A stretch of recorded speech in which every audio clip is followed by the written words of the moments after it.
एक एग्जाम्पल है जिसमें हमें कार्बन और हाइड्रोजन की डिग्री के बारे में बताना है। 1 2 3 4 5 6 6 है। 1 2 3 4 5 6। यहाँ पे क्या होगा CH3, यहाँ पर CH2, यहाँ पर एक H और नीचे क्या लगा हुआ है CH3, फिर ऊपर एक CH3, दोनों ही का एक मैंने नीचे की तरफ लगा दिया। ठीक है, नाम सेम ही रहेगा। यहाँ पर 2 H होंगे और यहाँ पे क्या है मेरा CH3। अब हमें इसमें प्राइमरी सेकेंडरी टर्शरी कार्बन के बारे में अब देखो, जैसे कि ये है कार्बन, ये क्या है एक कार्बन से जुड़ा हो तो इसे हम क्या बोलेंगे, ये हमारा जो कार्बन है ये प्राइमरी है। ये कार्बन क्या है, एक कार्बन 2 कार्बन से जुड़ा हुआ तो इसे सेकेंडरी कार्बन कहेंगे। एक कार्बन 3 कार्बन से जुड़ा हुआ इसे टर्चरी। एक कार्बन 4 कार्बन से जुड़ा हुआ क्वाटरनरी। ये एक कार्बन एक ही से जुड़ा हुआ तो ये प्राइमरी कार्बन, ये सेकेंडरी और ये प्राइमरी।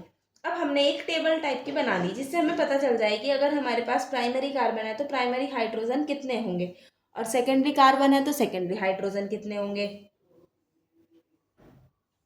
ऐसे करके बना ली। यहाँ पे हमने लिख लिए primary carbon, secondary carbon, tertiary carbon, quaternary carbon.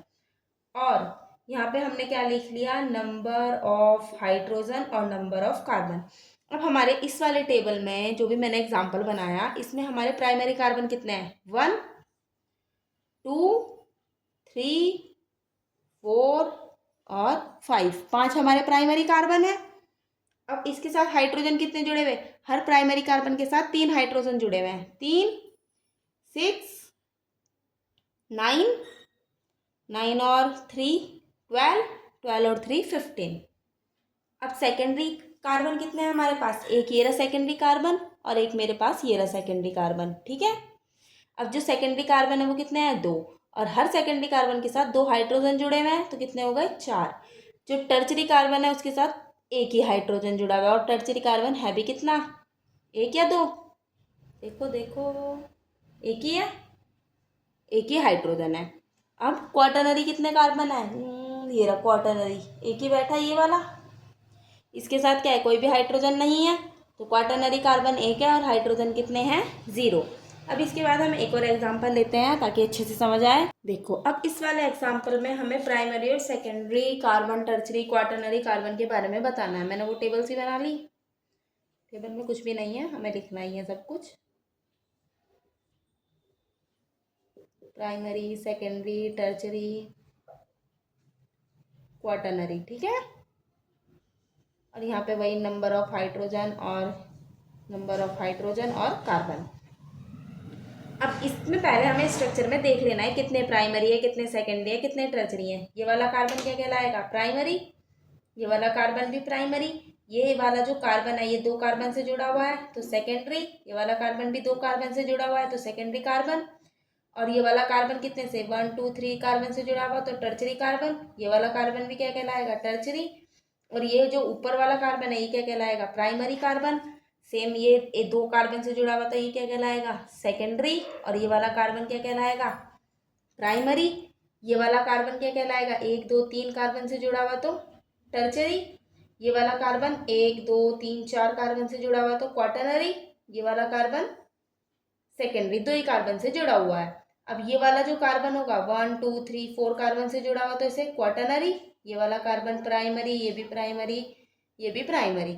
हमने अभी थोड़ी देर पहले पढ़ा था जो प्राइमरी कार्बन होता है उसके पास 3 हाइड्रोजन होते हैं, सेकेंडरी वाले के पास 2, टर्चरी वाले के पास कार्बन के पास कितने होते हैं, 1 हाइड्रोजन होता है और क्वाटरनरी वाले के पास 0 हाइड्रोजन होता है।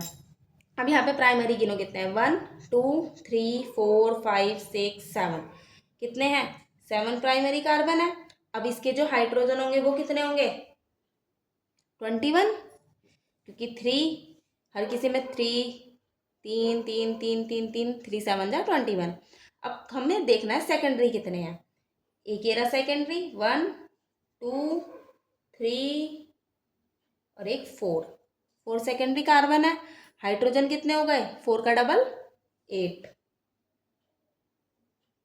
टर्चरी कार्बन कितने हैं, 1 2 3, 3 ही टर्चरी कार्बन है। हर किसी के साथ एक ही हाइड्रोजन जुड़ता है तो 3 ही क्या होंगे, हमारे हाइड्रोजन होंगे। क्वाटरनरी कितने हैं, 1 2, 2 क्वाटरनरी है, लेकिन हाइड्रोजन कितने हैं क्वाटरनरी, 0। ये पता चला। अब इसके बाद हम अल्काइल हैलाइड अल्कोहल के एग्जाम्पल से समझेंगे कि प्राइमरी सेकेंडरी टर्चरी किस तरीके से पता लगा। अब हमें अल्काइल हैलाइड से पता लगाना है हमारे प्राइमरी सेकेंडरी टर्चरी किस तरीके से कार्बन है। इस वाले के साथ हमारा क्लोरीन जुड़ा हुआ है। अगर मैं इसका स्ट्रक्चर लूँ तो क्या होगा, CH3 CH2 CH2 1 2 3 और एक 4, CH2 के साथ Cl। अब जब ये है, ये वाला कार्बन मेरा क्या कहलाएगा, प्राइमरी कार्बन, और ये वाला जो हमारा हैलाइड है वो क्या है, प्राइमरी हैलाइड। अब अगर मेरा जो हैलाइड है वो यहाँ पे जुड़ा हुआ हुआ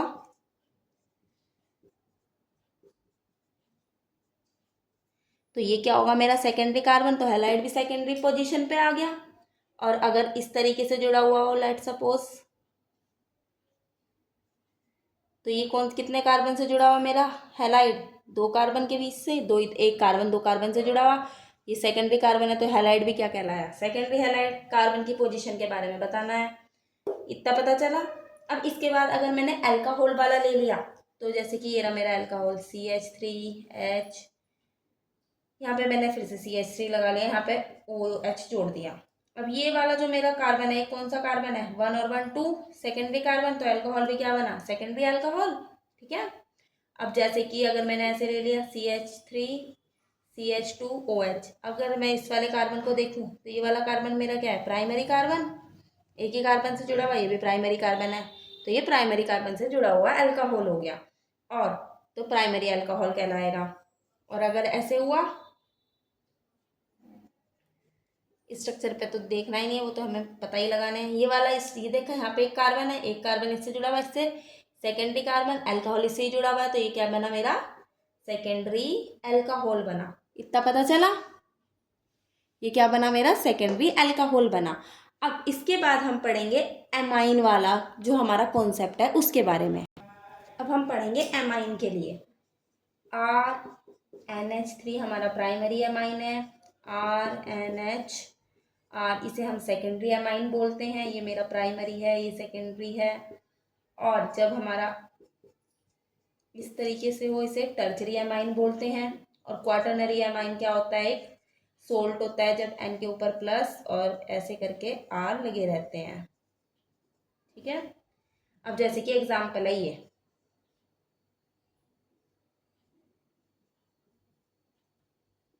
CH3 CH2 CH2 और यहाँ पे क्या है, CH2 ही होगा, और यहाँ पे NH2 जुड़ गया इसके साथ।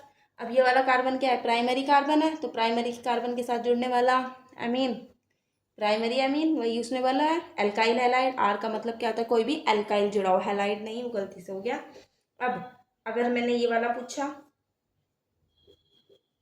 तो एक कार्बन ये रहा, एक कार्बन ये रहा, इस वाले कार्बन से 2 कार्बन जुड़े हुए, तो ये सेकेंडरी कार्बन, तो इसके साथ जुड़ा हुआ जो हमारा एमीन है वो क्या कहलाएगा, हमारा सेकेंडरी एमीन कहलाएगा। ठीक है। अगर 3 कार्बन से जुड़ा हुआ लेट सपोज इस तरीके से,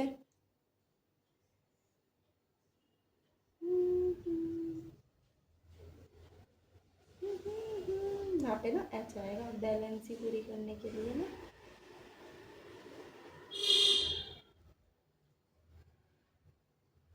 अब इसका बताओ, ये तो हाँ, ऐसे अगर ये जुड़ा हुआ है तो इसको क्या बोलेंगे हम, टर्चरी एमाइन बोलेंगे। ठीक है।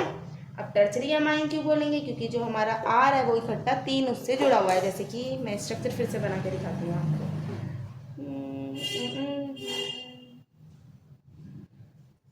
ये मेरा N है और इसके साथ कोई मिथाइल ग्रुप जुड़ा हुआ, तो एक कार्बन ये रहा, एक कार्बन ये रहा, ये तीनों बॉन्ड इसी नाइट्रोजन से जाके जुड़े हुए हैं। इसलिए एमीन के कॉन्सेप्ट को अगर आपको नहीं समझ आया तो क्या है, जो NH है वो एक R से जुड़ा हुआ है तो प्राइमरी है, 2 R से जुड़ा हुआ है तो सेकेंडरी है, 3 अलग अलग R से अल्काइल से जुड़ा हुआ है तो टर्चरी है, 4 अल्काइल ग्रुप से जुड़ा हुआ है तो उसे क्या बोलते हैं, क्वाटरनरी। अब जो हमारा एमाइड है, एमाइड वाले का एग्जाम्पल अगर हम देखें तो अगर हमारा इस तरीके से, एमाइड क्या होता है हमारा, CONH2 को हम एमाइड बोलते हैं।